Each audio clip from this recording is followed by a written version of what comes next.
আসসালামু আলাইকুম প্রিয় দর্শক, বাংলাদেশে যে নির্বাচনটা হতে যাচ্ছে আগামী 3 সপ্তাহের কম সময়, এই সময়ের মধ্যে সেই নির্বাচনে কারা ক্ষমতায় আসবে এবং তারা কিভাবে দেশ চালাবে, এটা নিয়ে কিন্তু নানা ধরনের আলাপ আলোচনা চলছে। ইলেকশন হয়ে গেলে কেউ না কেউ তো বিজয়ী হবে, যারা বিজয়ী হবেন তারা দেশটা কিভাবে চালাবেন, এটা নিয়ে কি আপনি একবার ভেবেছেন? আপনি কিভাবে চান? আপনি কি ধরনের একটা সরকার চান? সেই সরকারটার ক্যারেক্টার কেমন হবে? এটা নিয়ে আপনার একটা পছন্দ আছে, আপনার একটা চিন্তা আছে। তা আপনি যাকে ভোট দিবেন, আপনি কি মনে করেন আপনার চিন্তাটা তারা ক্যারি করবে, তারা বয়ে বেড়াবে, তারা সেটা সে আলোকে কাজ করবে? এটা নিয়ে আমার মনে হয় এখন থেকে আমাদের সোচ্চার হওয়া উচিত। আমাদের বলা উচিত যে আমরা আসলে কি ধরনের সরকার চাই। দেখুন, আজকে মির্জা ফখরুল ইসলাম আলমগীর, মানে দেশের প্রধান যে দলটা এই মুহূর্তে আছে বিএনপি, তার যিনি মহাসচিব, তিনি আজকে একটা অনুষ্ঠানে বক্তৃতা দিচ্ছিলেন এবং এই অনুষ্ঠানটা ছিল জিয়াউর রহমানের 90তম জন্মবার্ষিকী উপলক্ষে আয়োজিত একটা অনুষ্ঠান।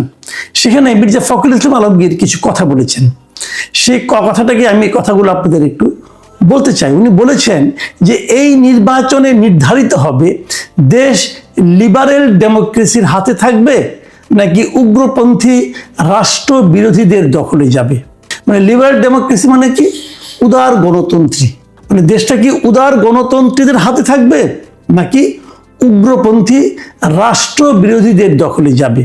দুটো অপশন উনি দিয়েছেন। আসলে কি এই মুহূর্তে আমরা এই দুটো অপশনের সামনে দাঁড়িয়ে আছি, মানে আমরা ভোটাররা? এটা নিয়ে কিন্তু আমার একটা কথা আছে। যেমন লিবারেল ডেমোক্রেসি মানে উদার গণতন্ত্রী, ওনারা নিজেদেরকে দাবি করছেন যে ওনারা হলেন উদার গণতন্ত্রী। আর উগ্রপন্থী রাষ্ট্রবিরোধী কারা? ওনারা কি ইঙ্গিত করছেন জামাত ইসলামের কথা? জামাত ইসলাম উগ্রপন্থী হতে পারে, উগ্র ডানপন্থী এটাও হতে পারে। রাষ্ট্রবিরোধী কিভাবে? এটা আমার কাছে কিন্তু ক্লিয়ার না। এটা আমার কাছে আসলেই ক্লিয়ার না। আসলে রাষ্ট্রবিরোধী জিনিসটা কি, এটাও আমার কাছে ক্লিয়ার না। মানে এগুলো কি জাস্ট বলার জন্য বলা হয় নাকি এগুলোর পেছনে আসলে কিছু আছে? দেখুন, উনি এই জিনিসটা আরো যদি আমাকে ডিটেল বলি, উনি আরো ডিটেলে কি বলেছে সেটুকু আপনাদের পড়ে শোনাই, তারপরে আমি মন্তব্য করছি। উনি বলেছেন যে আজকে আমাদের এই পরীক্ষাটা খুব কঠিন পরীক্ষা। এই নির্বাচনে নির্ধারিত হবে দেশকে লিবারেল ডেমোক্রেসির হাতে থাকবে নাকি উগ্রপন্থী রাষ্ট্রবিরোধী লোকদের মধ্যে থাকবে। আমাদের অবশ্যই উদারপন্থী রাস্তা বেছে নিতে হবে, গণতন্ত্রের রাস্তা বেছে নিতে হবে, মানুষের কল্যাণের রাস্তা বেছে নিতে হবে। কথাগুলো শুনতে আসলে ভালোই শোনায়। অবশ্যই আমরা উদারপন্থী চাই, অবশ্যই আমরা লিবারেল ডেমোক্রেসি চাই। মানেটা কি? লিবারেল ডেমোক্রেসি অর্থটা কি? মানে গণতন্ত্রের ক্ষেত্রে উদারনৈতিক একটা চিন্তা, মানে তুমিও গণতন্ত্রের কথা বলবে, আমিও গণতন্ত্রের কথা বলবো। তোমার বক্তব্য আর আমার বক্তব্যের মধ্যে বিরোধ থাকতে পারে, কিন্তু আমার সঙ্গে তোমার কোনো বিরোধ থাকবে না। আমাদের নীতির বিরোধ থাকতে পারে, ব্যক্তির বিরোধ থাকবে না। আমি তোমার গলা টিপে ধরবো না, আমি তোমার কথা শুনবো। তুমি কি বলতে চাও সেটা আমি শুনবো, আমি কি বলতে চাই সেটাও তুমি শুনবে। তারপর আমরা দুজনের বক্তব্য নিয়ে জনগণের সামনে যাব, জনগণ যেটাকে ভালো মনে করে সেটাই হবে। এই হচ্ছে লিবারেল ডেমোক্রেসি। হচ্ছে কি তাই? আমরা কি কারো গলা টিপে ধরছি না? আমরা কি কোনো পলিটিক্যাল পার্টিকে তাদের কার্যক্রম নিষিদ্ধ করছি না? আমরা কি কোনো পলিটিক্যাল পার্টিকে নির্বাচনের বাইরে রাখছি না? যাদেরকে বাইরে রাখা হচ্ছে, বাইরে রাখার যে প্রক্রিয়া, সেই প্রক্রিয়ায় কি বিএনপি সায় ছিল না? এই প্রশ্নগুলো যদি আপনি করেন তাহলে যে উত্তর পাবেন সেই উত্তর কি বিএনপির চরিত্রকে লিবারেল ডেমোক্রেসি পক্ষে বলে প্রমাণ করে? এই সমস্ত প্রশ্ন কিন্তু থাকবে। কিন্তু আমি এই নিউজটা সব পত্রিকায় এসেছি, আমি সেখান থেকে প্রথম আলো নিউজটা আমি একটু পড়লাম। পড়ে প্রথম আলোর আমি দুটো কমেন্ট পড়তে চাই। মানে প্রথম আলো এই রিপোর্টের নিচে বেশ অনেকে তো কমেন্ট করে, আমি দুটো কমেন্ট আপনাদেরকে পড়ে শোনাতে চাই। একটা কমেন্ট লিখেছে মোহাম্মদ সিরাজউদ্দিন। তিনি লিখেছেন, স্যার গো, আপনারা ক্ষমতায় আসেন, এতে আমার দ্বিমত নেই। দয়া করে বিদেশি নাগরিক ঋণ খেলাপিদের এমপি বানায়েন না। এরা দেশকে যেমন খাবে তেমনি বিএনপিকেও শেষ করবে। টাকার কাছে নীতিটাকে বিক্রি করিয়েন না। দেখেন, একজন লোক কিন্তু আর্তনাদের ভঙ্গিতে বলছেন যে স্যার গো, আপনারা আসেন, আমার কোনো আপত্তি নাই, কিন্তু দেশটাকে আপনারা বিদেশি নাগরিক এবং ঋণ খেলাপিদের এমপি বানায় নাই দেশে। কথাটা কেন বলছি? অলরেডি বিএনপির মধ্যে অনেক এমপি পদপ্রার্থী যাদের বিএনপি মনোনয়ন দিয়েছে, এদের মধ্যে ঋণ খেলাপি আছে অনেকেই, যাদের বাতিল হয়েছে, তারা আবার নানাভাবে ক্যারিকেচার করছে, এরকম তো আছে। আবার কেউ কেউ বিদেশি নাগরিক, এটাও আছে। আপনি বিদেশি নাগরিকদেরকে দিচ্ছে, এটা তো আমাদের আইনে নাই রে ভাই। আপনি আইন চেঞ্জ করেন, তারপরে আনেন। নীতিগতভাবে আমি দ্বৈত নাগরিক যারা আছেন তাদের কোনো এমপি অথবা মন্ত্রী হওয়ার পক্ষে না, এটা আমার ব্যক্তিগত মতামত। আমি মনে করি নীতি নির্ধারণী কোনো ক্ষেত্রে তাদের অবস্থান থাকা উচিত না, এটা আমি মনে করি। তারা আছেন, বিদেশে আছেন, টাকা পাঠান আমাদেরকে সেবা দেন, আমাদেরকে পরামর্শ দেন, সব শুনতে রাজি আছি। কিন্তু আপনারা কোনো দায়িত্ব থাকলে যেটা হয়, এই দেখেন সমস্ত মন্ত্রীরা আওয়ামী লীগের টাকা পয়সা লুটপাট করে পালিয়ে গেছে, তাদেরকে আপনি ধরতে পারছেন না কেন? কারণ তারা বিদেশের নাগরিক, তো ওই দেশে আরাম আয়েসে থাকবে। এইটা থাকা, লুটপাট করে যেন কোথাও যাওয়ার সুযোগ না থাকে এরকম ব্যবস্থা করেন। যার নাকি যাওয়ার সুযোগ নাই, সে লুটপাট করতে 5 বার চিন্তা করবে, আমাকে তো দেশেই থাকতে হবে, সেরকম থাকা উচিত। যে কারণে ওনার কিন্তু আতঙ্ক, এই যে মোহাম্মদ সিরাজউদ্দিন সাহেব, ওনার আতঙ্ক কিন্তু এটাই যে আপনারা এটা করেন না, কিন্তু আপনি এটা করতেছেন। আবার দেখেন আরেকজন মন্তব্য করছেন, ডিএইচ শরীফ, তিনি বলেছেন আবার রাজনীতি। উনি শুধুমাত্র রাজনীতির প্রেক্ষিতে কথাটা বলেছেন, অথচ উনি যাদেরকে ইশারা করে এই শব্দটি ব্যবহার করেছেন তাদের কিছু অংশ উনাদের সাথেও আছে। এটা কিন্তু আমি মনে করি বিএনপির জন্য একটা আই ওপেনার কমেন্ট। উনি বলতে চাচ্ছেন আপনি যাদেরকে ইঙ্গিত করছেন যে উগ্র রাজনীতি যারা করছে, তাদের কিছু অংশ আপনাদের সঙ্গেও আছে।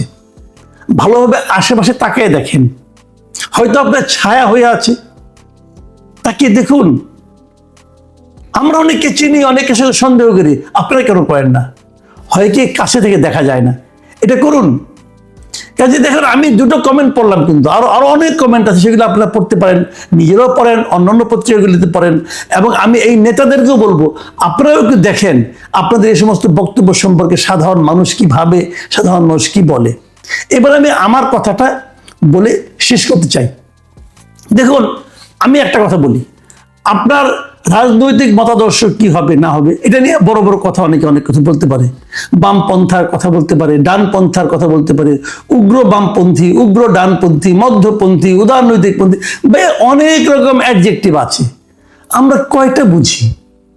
এদেশের মানুষ কি বুঝতে চায় এগুলো? এদেশের মানুষ এগুলো শুনতে চায় না। আপনি উদারনৈতিক না কট্টরপন্থী, এদেশের মানুষের কিচ্ছু যায় আসে না। এদেশের মানুষের যায় আসে কি নিয়ে? যে আপনি কতটা দুর্নীতিবাজ, আমি এটা জানতে চাই। আপনি যখন একটা কাজ করতে যাবেন, 100 টাকার কাজ করতে যাবেন, আপনি সেখানে কয় টাকা চুরি করবেন, এটা আমরা জানতে চাই। ভাই চোর চোর, চারদিকে চোর। আমি মাঝখানে একদিন মন খারাপ করে রাগ করে বলেছিলাম যে আমাদের সামনে নির্বাচন আসে একটা প্রহসনের মতো, আমাদেরকে দায়িত্ব দেওয়া হয় যে এতগুলি চোরের মধ্যে তুমি কোন চোরটাকে বেছে নিবে। এটা আমরা আর চাই না। আমরা ছোট চোর বড় চোর চাই না। দেশটাকে ভালোবাসি এমন একটা নেতা তো দেখলাম না রে ভাই। এমপি হওয়ার পর অর্থনৈতিক অবস্থা ফুলে ফেপে ডাবল, 3 গুণ, 20 গুণ, 100 গুণ হয় না, এমন একজন নেতা তো দেখলাম না রে ভাই। এমন একজন এমপি আমরা চাই, যিনি এমপি হওয়ার পর তার সহায় সম্পদ 20-30 গুণ হয়ে যায় না। হয়নি। আওয়ামী লীগ আমরা তো এই জন্য ডুবছে।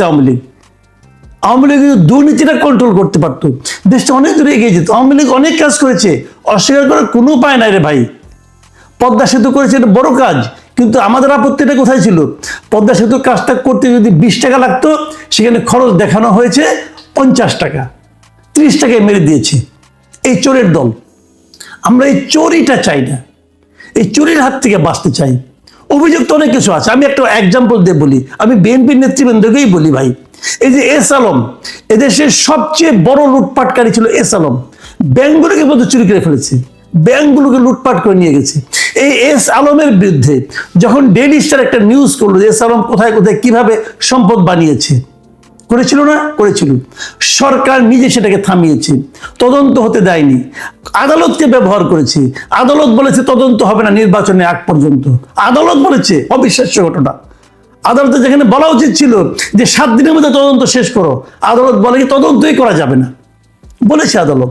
এই দেশের আদালত সরকার এভাবে করেছে।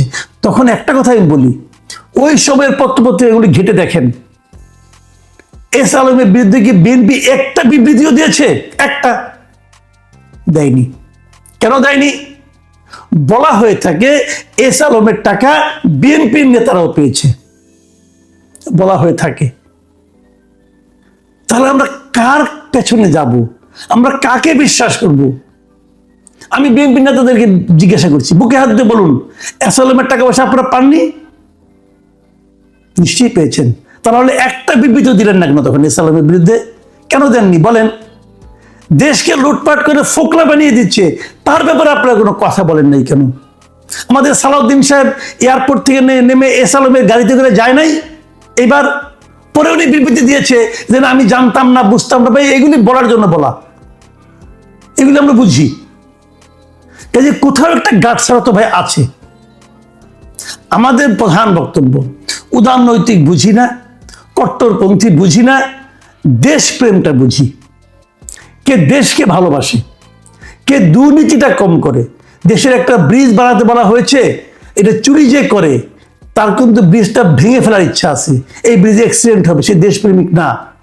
যে চুরি কম করে সেরকম লোককে আমরা চাই। আপনারা বলেন, ঘোষণা দেন যে আমরা যদি ক্ষমতায় যাই, যদি কোনো দুর্নীতিবাজকে দুর্নীতি ধরতে পারি, তাকে আমরা সর্বোচ্চ সাজা দেব।